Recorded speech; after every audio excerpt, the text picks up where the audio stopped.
How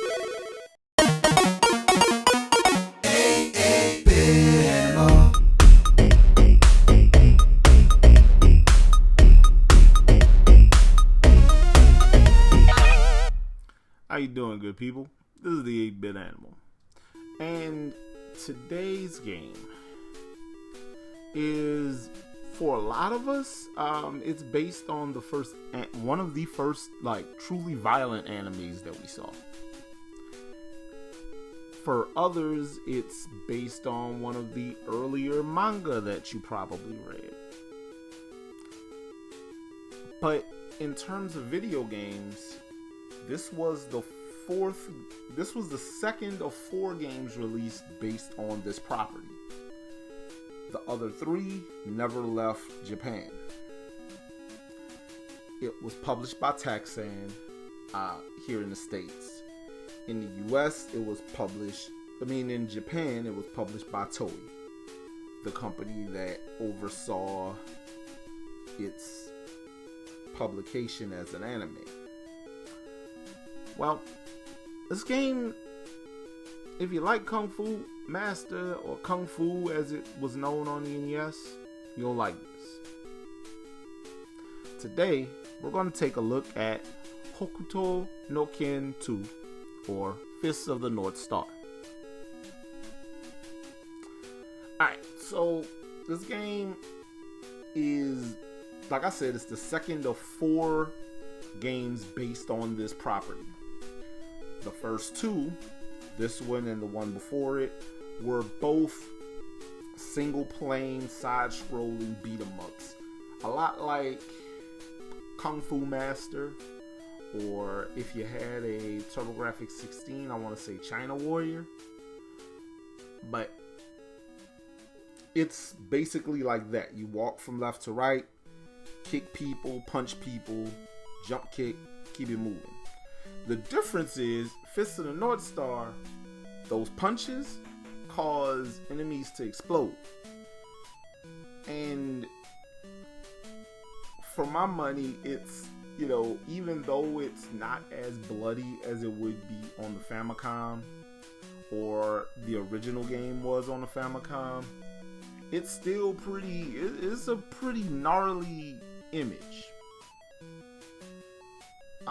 You play as Kenshiro. There's several stages. You fight your way through these different stages in an effort to help Bat and Rin, who are now adults, because this takes place after the events of the first of the anime that we got here in the States. Matter of fact, it's based on the series that followed the film, if I remember correctly. And Bat and Rin are leading the Hokuto army and trying to protect the people, and you gotta help them. And so Kenshiro comes back to town to deal with that, and along the way kick people in the face. It's a pretty straightforward game. It's pretty simple. There's nothing super remarkable about it. If you like this franchise, then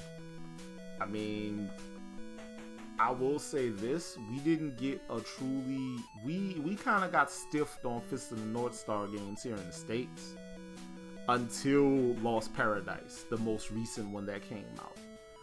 Prior to that, all of the good ones stayed in Japan. That really good fighting game that they got on the PS2,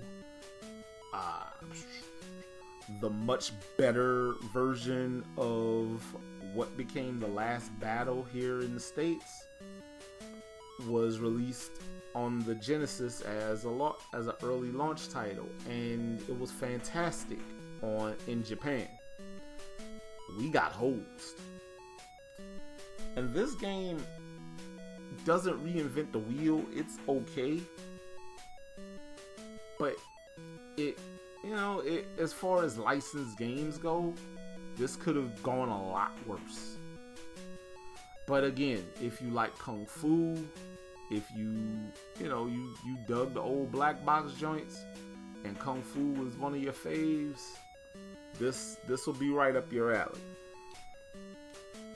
Now, if you want a copy of Fist of the North Star, the NES game, the cheapest copy I saw, sold for about $12. Average about $22 to $24. It was about an average going rate. If you have a way to play them, you could get all 4 of the Famicom games. One caveat with that is 3 and 4 were JRPGs, which means you need to track down a translation for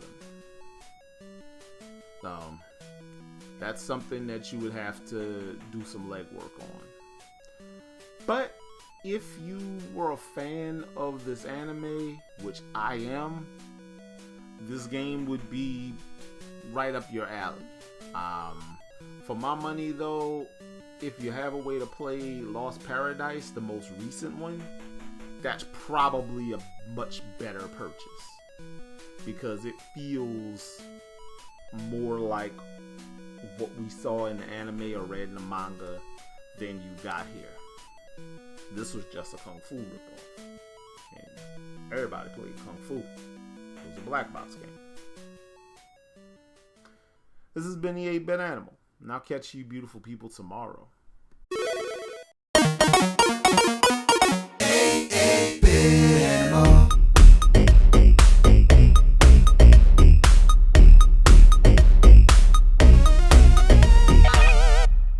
Tomorrow, there were 3 licensed volleyball games on the NES.